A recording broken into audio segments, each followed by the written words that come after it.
Yes, everyone, what's going on? My name's Stephen Howson. This is Transfer Talk. Hope everyone's doing all right. It's Monday, innit? I really don't know what day it is anymore. At all. Not a clue. Really struggling to keep track of what day it is, how to focus on what's going on in the future, all of that shit. Absolutely mind blown. Not a clue what day it is or even what time it is. On one hand, it does appear to be kind of going a little bit quick. Does it feel like it's going quick for you lot? But at the same time, drag. I can't wait for the end of this, but I also can't envisage the end of this. That's the crazy dichotomy that we're in here at the minute, is that you go, just got to get through it and it'll be over. Well, when are we out of it? I don't know. I don't know. What I'm struggling with at the moment is, I'm struggling processing what's happened, to be honest. Like, the entire world got grounded, innit? How do you unlock the whole world now? Seems like there's potentially, it's not confirmed yet, obviously, but potentially the return of football in Germany next weekend. Probably going to end up doing some sort of content around that because, let's face it, the entire world's about to tune in out of fucking boredom. So we probably will be doing some content around that when that happens. Give us a like if you'd like us to do some Bundesliga watch-alongs. And let us know in the comments which team as well. Seen a lot of people say Munich. A lot of people say Dortmund for obvious reasons. But let us know which team do you think we should concentrate on or adopt while we're in temporary lockdown. There's some other stuff going on as well. Massively forging ahead with Stretford Paddock FC. Been doing a little bit of player recruitment myself. Ed Woodward's got no flies on me. All things going quite swimmingly so far. So if you are interested in coming playing for us, just keep it locked on the socials and you'll find out as soon as we're out of lockdown. Obviously, start getting in touch then. There's no point messaging me now. There's been some people messaging me like, when's the next trial? I don't fucking know. I don't know. When would I know? Not a clue, mate. Right then, so transfer rumours never sleep. And they particularly don't sleep when the journalists have got nothing else to write about. Now, some of these transfer rumours will have elements of truth in them. I thought it was very interesting what Woodward did last week. I thought the comments Solskjaer made about wanting to exploit the transfer market, I thought those were ill-advised comments. I thought there was like, I can see you backtracking on that pretty soon. I can see you saying like, no, I didn't mean that. It was some other shit. I can see there being an issue, is what I'm trying to say, in how and why he said those things. So it was no surprise to me that Woodward come out and almost was like, oh, we got no money, and like, because otherwise your negotiation power is deadened. The amount of people who both immediately listen to what Solskjaer said and then immediately listen to what Woodward said, despite the fact that they're almost polar opposites, and within like a week of each other. Why do you think Woodward leaked that to the press? Because he wanted to put a narrative out there. I don't believe either is 100% accurate. I think the truth probably lies somewhere in the middle of both. That United probably are hoping to spend some money and hoping to get some deals over the line. But rule 101 of negotiations is you don't fucking reveal your hand. You don't tell everyone that you're absolutely minted because you're going to get your ass fucking felt, aren't you? Like, you sit down to negotiate someone. Imagine you sit down to negotiate someone, you're like, well, you know, I'm the richest person in the room. So, what do you want to talk about? It's not going to go well for you, is it? So, you can't be going on fucking giving it the big one like Ed had, like Solskjaer had, and like the club tend to do, and then sit down and go, oh, we ain't getting money. Arsenal have been the opposite of that. Arsenal have been just telling everyone they ain't got no money. The fans lose their fucking mind, and then they still spend 70 million on the likes of Pepe. But when they sit down to negotiate, they can go, well, we haven't got any money. Look, you can see all these reports which say we don't have any money, so we haven't got any money. So I guess us giving you fucking 70 million for this guy is absolutely rinsing us. This might have started the negotiation for that at like 90, and they've haggled them down to 70.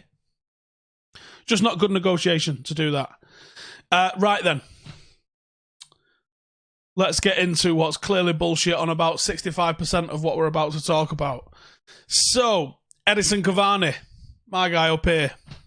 United have been labelled as a serious candidate to sign Edison Cavani from PSG this summer, says L'Equipe.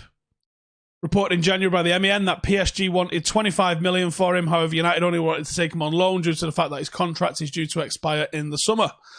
It's been reported that the Reds face competition from Juventus and Atletico to sign the 33-year-old who handed in a transfer request in January, having only made 6 starts at the time. Although his goal-scoring record, he is PSG's record goal-scorer with 200 goals. He is kicking on a bit. He's missed 15 games this season due to various injuries, some as simple as illness and just not being match fit.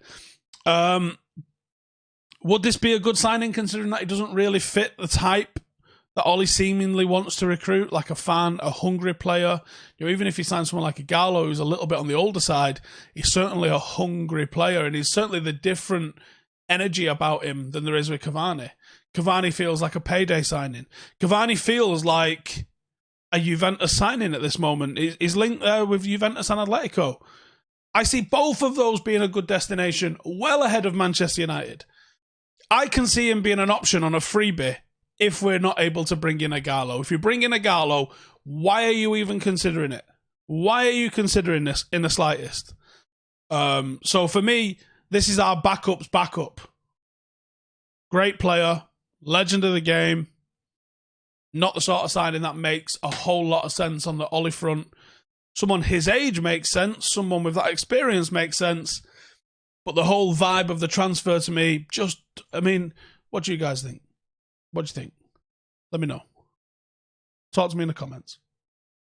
Igalo over Cavani any day, says Rebecca. Igalo over Cavani, says Gershan. Cavani seems like Falcao version 2. There's a lot in that, actually. Cavani will be a repeat of Falcao. Viva Igalo. Yeah, okay, quite a few of you. Next up, it's the Daily Pogba update. So, again, Paris are apparently in the mix. And if this is true, and I can't imagine it is. Now, right. I can imagine someone suggesting this. I can't imagine that there's any way whatsoever anyone's entertained this at United. Paris Saint-Germain have reportedly offered both Angel Di Maria and Draxler to United in a shock bid to land Paul Pogba. I hope we laugh down the fucking phone at them. Draxler a couple of years ago was a very, very exciting player. At the moment, not so much. It's not really worked out for him, I don't think, in Paris. Why do we want Di Maria, who clearly doesn't want to fucking play for Manchester United, and a failure in Julian Draxler for Pogba? Now, Pogba, most people would say, didn't work out to the expectations that we've had, but Pogba's still been a top draw player for Manchester United. United shouldn't be trying to get rid of him in the same energy as they were trying to get rid of Sanchez. At all. At all. There's not even a comparison for the two way that this has gone with both of these clubs. There's no way United could even contemplate bringing in Di Maria. It sickens me, to be honest with you. So United have reportedly been offered Di Maria and Draxler. Rio Ferdinand had he said, not necessarily on this, but just about the situation with Pogba. He said, for Paul to say he doesn't know who he is, or wouldn't know him as a player, I believe that. It's not disrespectful. He doesn't know him. As great a player as Souness was, he was a top player, one of the best. If I was Pogba, I'd say the same thing. But I would have said it from a disrespectful standpoint, because I'd be saying, you've been dissing me all this time and I've not kicked a ball. Why are you talking about me? There you go. The only problem I have with Paul is that he should chat instead of his agent chatting. But if he did that, there'll be more clarity on the whole situation. That's Rio talking on the beautiful game. And it's believed Real Madrid and Juventus are also keen to prize him away from Old Trafford when the transfer window reopens. There was the, is it Bufassi, the agent? Not the agent, sorry, the reporter was talking. He said Pogba was looking like he was about to leave, but the virus and the pandemic seems to have put a bit of a dent in that situation, which makes sense, and it's understandable, isn't it? But frustrating as fuck. What do you reckon? Give us a like if you think Pogba's going to go. Give it a downvote if you think he's going to stay. And the last one then for us to cover, almost like the Daily Pogba, is the Daily Sancho. So, Borussia Dortmund chief Michael Zorc issued an update, sort of, on Jadon Sancho when talking to Sport 1. He said, "There is no new stance. At the moment, all clubs are running on site, even in England. I cannot and do not want to lean too far out of the window with forecasts because the situation changes daily. We'll see what happens. We have a long-term contract with Sancho. This will not change now, and we are totally relaxed about it." It's the same old, isn't it? Like, if you want him, come and fucking get him, but pay a lot of money for it. Get your questions in as well, because we'll be coming to the questions after this. Sancho's reportedly at the top of the transfer wish list for Woodward and Ole, valued at around about 120 million. The other interested clubs include Chelsea and potentially Real Madrid, but reports have hinted that the player's leaning towards a move back to Manchester. And Ferdinand also had something to say on Sancho. He said, "I'd definitely buy Sancho. Can you imagine Sancho in the team? He draws one or two or three players to him, and Marcus playing 1v1. Oh God, it's over." Love that. Right, Raphael's also been talking. He said he believes previous transfers is where the club went wrong. We did some things wrong. We started with signing expensive players and giving them a lot of money. Don't agree with that. Just because he costs 150 million doesn't mean he's good for the team. Depends on the character of the player. Bingo. They should go for the players who want to play for United, not just because Manchester United are going to pay you. Look at Chicharito. How hard did he play for United? He wanted to play. How much did Manchester pay for him? Not much. You have to be clever. You have to see that a player wants to play for United. Ferdinand also had his talk on who he thinks United should sign. He's on the same fucking wavelength. Love it. I think United should go and get Partey from Atletico or Ndidi from Leicester. I like Sal Niguez. He's a very, very good player in midfield, and I do think they need a centre-back. Whether you go for a young one, like Ben Godfrey, or someone like Koulibaly, I don't know. It's difficult. Interesting name, get flung into the mix there. I would check who his agent is, because it wouldn't shock me if he was the same agent as Rio Ferdinand. He likes doing that. Roydy then, let's have a look in the comments. Get Cavani in on loan. If he flocks, get Igalo back. Why would you mess around like that, though? PSG rumour smells of Woodward. Do you think? I don't think there's anything positive for anybody that comes out of being linked with him like that. United should sell Alexis Sanchez, Andreas Pereira, Smalling, Boffett Jackson, Demi Mitchell, Jesse Lingard, Phil Jones, Marcus Rojo. It's a lot of players going out. Selling Raphael was a mistake, says Eric. I would agree with that one, pal. Only players that want to come. Surely in the last two players have proved this, for fuck's sake. Yes. Thoughts on us getting a sporting director? I think it's needed in the modern game. I really do. I think they have to work in tandem with the manager, but they do. Rio Mentor's Ben Godfrey. There you go. That's why. If we get Sancho, Partey, and keep Igalo, that would be a good window. You're not wrong, pal. United should sign Upamecano, Sancho, Partey, and Timo Werner. You're not getting all of them. You might get all of them apart from Werner. Would I take Neves? Yeah. Is Partey going to fit into our squad? Yeah, I think he would, yeah. I really think he would. What I think about Odegaard in the future? I'd like to see him do it at a decent-sized club. I think he made some poor decisions, mainly going into Real Madrid in the first place. I think that was a bad decision. Why not Werner? I just don't think he's coming to United. With the COVID break in football, I'd say keep everyone. I don't think that's a reason to keep everyone. I think there's better players like last year when I was saying there's better players in the academy than Ashley Young. Well, they came through and proved that. I think there's better players in the academy than Phil Jones and Andreas Pereira. Let's let them out and get in the mixer. Who do I regret leaving since Fergie left? Raphael, Herrera.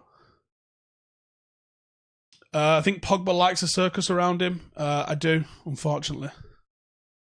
Should Beckham be in the all-time 11 as a right-back? No, because he wasn't a right-back. Yeah, no.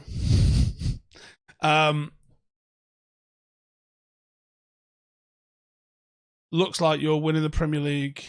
What? I don't understand that question. What's my... Imagine... These are going a bit fast for me to read here now.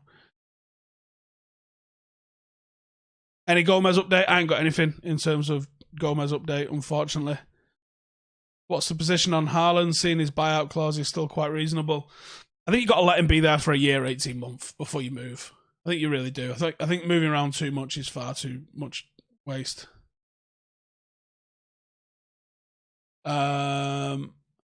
Ben Godfrey's agent is New Era, who Rio works with. There you go.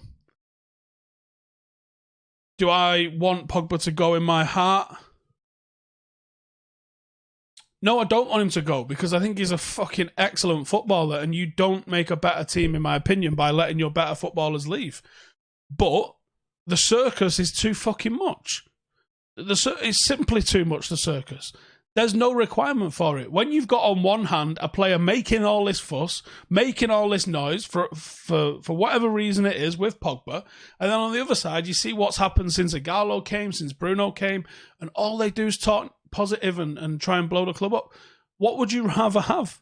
Is it even a consideration? There's no consideration there for me. You want the players like that, don't you? If I could sign Beckham or Sancho, who would I buy for this team? For this team, probably Sancho, the way it plays. Beckham probably could do a role as a midfielder in a 3. But yeah, I don't think you can really cross. The game has changed in a bit of a way, and Beckham was the master of what he was doing at the time. Next episode of Michael Jordan is released on Netflix today. Get in. I've got Arthur Bennett, Jerry's Tub with my name on it, and that Netflix show coming right up. Friday. I think I'm going to leave it right there. But cheers for tuning in. Listen, we are heading towards 1,500 Patreons, and we're going to be doing some different content on there this week as well. I'm probably going to be starting with some classic watch-alongs. So if you'd like to get in the mix with some of those, then hit the link in the description. It's keeping the channel going. It's keeping all the content coming.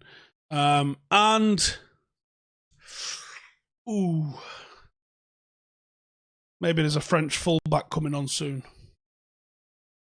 Maybe we spoke to him today. And maybe we want that. Hit the link in the description. Make sure to come and check it out. See what Patreon's all about. It is keeping this channel going. And the support of all the legends in Patreon group is greatly appreciated. Probably tomorrow night or Wednesday night we'll be doing the watch along for the classic game once I figure out how we're going to do it. But cheers for tuning in. Make sure to give the video a like, subscribe if you're new around here, and I will see you guys in the next one. Laters.